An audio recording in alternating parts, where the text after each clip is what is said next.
This is Gerardo Del Real with Resource Stock Digest. Joining me today is the chairman and CEO of Hannan Metals, Mr. Michael Hudson. Mike, congratulations are in order. How are you doing this morning? Well, pretty happy, Gerardo. Of course, these things don't happen very often in life, and I can sit here after a number of months of negotiations to say, well, we've done it, and now let's get on with it. Let's talk about exactly what you did. You just announced an agreement with JOGMEC for up to 75% interest in the San Martin project by spending up to $35 million. That's US to deliver the joint venture to a feasibility study. A lot of details that I want to get into, but before we get into that, again, as I mentioned, congratulations, and please provide us some context because I love the way the deal is structured. It incentivizes what we knew this project needed, right? It needed aggressive spending, and it needed a partner that has the credibility and longevity to see this project through. Can you provide some context there, Mike? Well, first of all, we know about the project, but it's a huge project, right? We've got over 600 square kilometers of ground extending over 120 kilometers. We've got indications of copper forming at various horizons. This sediment-hosted copper, silver, and it's early days, and every day we go out into the field, and we're back in the field again now. It's exciting stuff because we're making new discoveries all the time. But of course, funding big scale projects generally requires deep pockets over the long term. Exploration is not a short term business, and we've had a lot of interest for this project, and JOGMEC are the ones that have chosen to partner with us, and we're very happy to welcome them as a partner. Now, who are JOGMEC, I suppose, is the key point. Basically, it's the Japanese government.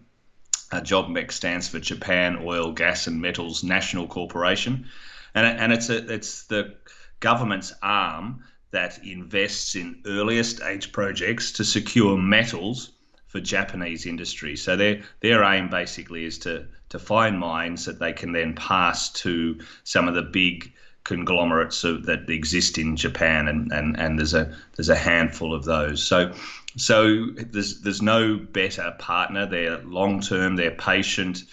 They understand the technical aspects of how to develop a project, and then the deal that you've done, you mentioned, was $35 million US.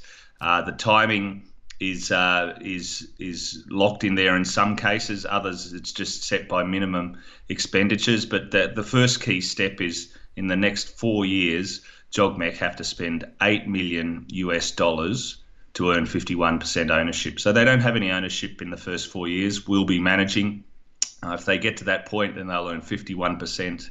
And then they can spend, at their election, another $12 million US to earn an additional 16%, which would take them to 67%. And they can get there a little faster if they get to a PFS, a pre-feasibility study, and that would be combined $20 million. And then the next stage up to get to 75 is another 15 million. So to go from 67 to 75%, they have to spend another 15 million or achieve feasibility. So it's a big deal. It's a very big deal, and it's the right partner, and it's very exciting. We've got full exposure for shareholders in this project still, but without shareholders having to spend $1 going forward. I noticed that the minimum commitment to fund $1 million US goes back to April the 1st of this year. Can you speak to that a bit? Obviously, this is a deal that was negotiated for many, many months, and so it's interesting to me that's retroactive, that aspect of it. Yeah, it's a small part of the deal, but basically we've been going at a relatively small level, of course, during this pandemic. We went back into the field at the start of November, but we've been acquiring data. We've had some experts come in and advise us. We've done all that remote study work through satellite information, and got the project in a much better position. and we've staked some more ground and done a few things like that. So the minimum expenditure in year one is $1 million US, and that year one starts back on April 1st this year. So that's retroactive to take into account some of that work. Let's talk about the initial exploration, which, of course, as you mentioned, goes back to April the 1st. I understand it'll continue to include, the collection of geological, geophysical, and geochemical data sets in the JV project areas as outlined in the release. The release also mentions that the first phase of exploration is expected to conclude in March of 2021. We have a situation where copper is flirting with the 340 a pound level. I have to believe that March comes quick, right? What happens afterwards? Well, it just continues. It's the financial year of Japanese companies, so it's set around that date, and we'll continue onwards. But it was just a minimum spend in the first year that was set into the agreement to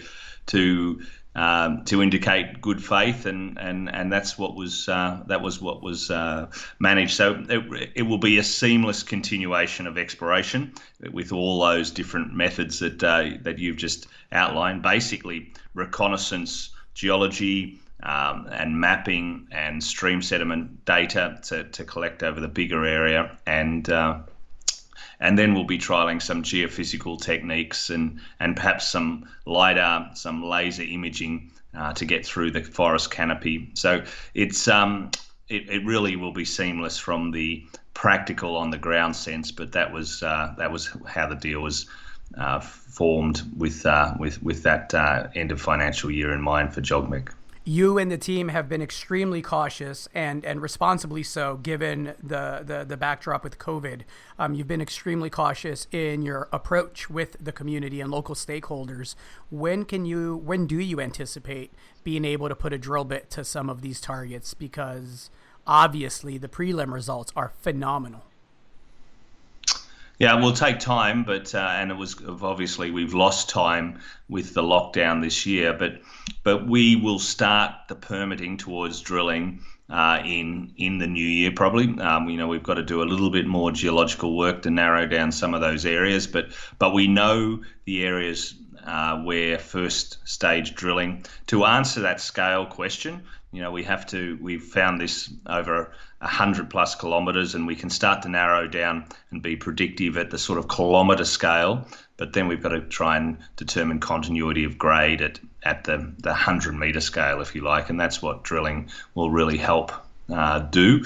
But that will take until probably the end of next year, or the third quarter probably is the best guess at the moment. But that preliminary work is budgeted and scheduled to start in the new year. In fact, it's really starting now, because we're dealing with and talking with local communities and educating them as to what we would like to do, and we'll start the process in collecting archaeological information, environmental information, and all the different studies that you have to do to start drilling in Peru these days. I couldn't help but notice that the release mentions that the San Martin project covers only and I say only somewhat flippantly, right?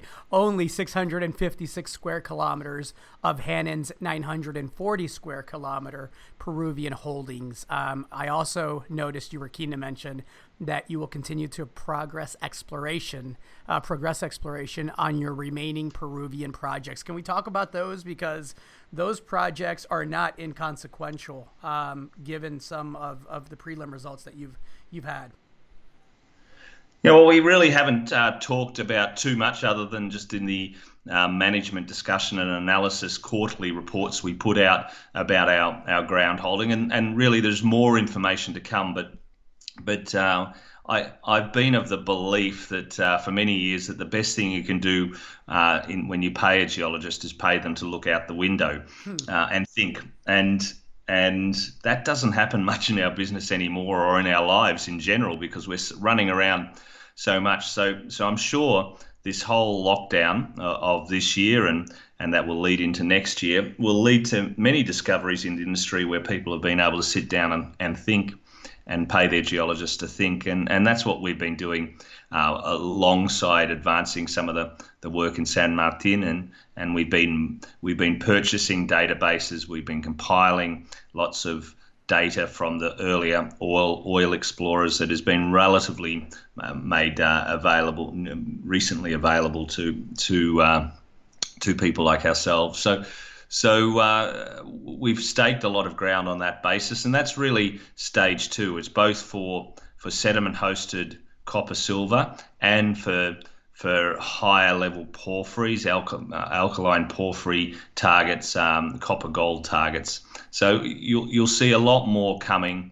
So we're not just exploring with JOGMEC, we're exploring in our own right still, and we'll continue to do so.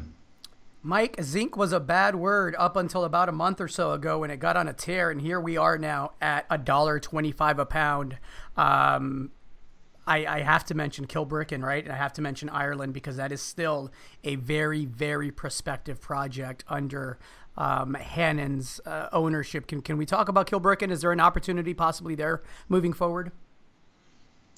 Well, we still hold Kilbricken in 100%, and we're looking across on the other side of the world as to what should be done there. It's really a project that has huge opportunity, but nobody cared for zinc for many years, and maybe they do yet again. Zinc is pretty fickle, but we will explore that or find a partner. They're the two options, and that decision really hasn't been made yet. And the truth is, we've been focusing on Peru this year. Well, you've done a great job. I'm a happy shareholder, as I imagine all shareholders are today. Congratulations. Is there anything else that you'd like to add, Mike? No, I think we've got quite a complex deal, a big deal. Gerardo nailed down in the last 10 or 15 minutes, and we just look forward to making further discoveries. And there's no better way to do it than with a great partner like JOGMEC. Agreed. Congrats again, Mike. Thank you. Thanks, Gerardo.